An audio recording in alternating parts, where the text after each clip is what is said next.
Hello बच्चों, let's read the question. The question says when the expansion of a gas occurs in vacuum and at constant volume.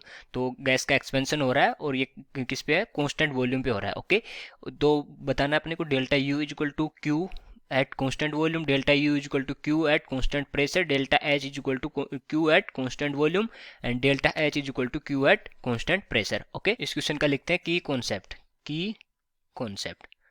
और इस question के लिए जो की concept होगा वो क्या हो जाएगा, वो हो जाएगा first law of thermodynamics. First law of thermodynamics.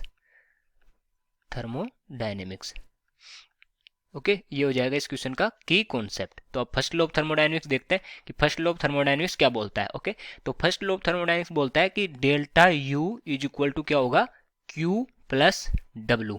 Okay, और यहाँ डेल्टा यू क्या है, change in internal energy, change in internal energy. Okay, ये हो गया डेल्टा यू. और जो क्यू है, क्यू क्या है, हीट एक्सचेंज. ओके, और जो डब्ल्यू है, वो डब्ल्यू क्या है, यहाँ पर क्या है, वर्क डन. ओके, अब तीनों को अलग अलग देख लेते हैं कि जो कंडीशंस गिवन है अपने को, उस कंडीशन में डेल्टा यू क्यू और डब्ल्यू की वैल्यू क्या होंगी. तो जो डब्ल्यू होता है minus P external into delta we. Okay, so at constant volume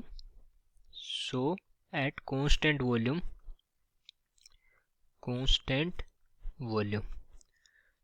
volume पे क्या होगा, जो हमारा जो डेल्टा वी है वो क्या हो जाएगा, जीरो हो जाएगा. v2 माइनस वी1 क्या हो जाएगा यहाँ पर, जीरो. तो w इज इक्वल टू क्या होगा, minus P external into zero. और यहाँ से जो w की वैल्यू, जो वर्क डन है, उसकी वैल्यू क्या आ जाएगी, यहाँ से जीरो आ जाएगी. ठीक है, तो according to first law of thermodynamics क्या होता है, delta U is equal to Q plus W. Okay, Q plus W, W is equal to zero, then delta U is equal to क्या हो गया, क्यू प्लस जीरो. मतलब delta U is equal to Q हो गया अगर W zero है तो. और delta U is equal to Q है, इसका मतलब क्या होगा, क्यू किस पे है, ये कांस्टेंट वॉल्यूम पे है. कांस्टेंट वॉल्यूम पे, क्योंकि इस क्वेश्चन में गिवन है कि कांस्टेंट वॉल्यूम, और कांस्टेंट वॉल्यूम पे delta U is equal to Q है, तो ऐसे भी लिख सकते हैं इसको, Q at constant volume. Okay, तो ये आ गया हमारा delta U is equal to Q at constant volume. तो इसके अकॉर्डिंग जो अपना फर्स्ट ऑप्शन है, ए ऑप्शन, वो करेक्ट हो जाएगा. ओके, ए ऑप्शन क्या हो गया, करेक्ट हो गया, क्योंकि इसमें लिखा हुआ है delta U is equal to Q at constant volume. Okay, अगर सेकंड को देखें तो सेकंड में क्या है कि delta U is equal to Q at constant pressure दिया हुआ है. तो कांस्टेंट प्रेशर है नहीं, इसमें कांस्टेंट वॉल्यूम है. ठीक है, तो ये यहाँ से इनकरेक्ट ऑप्शन हो जाएगा.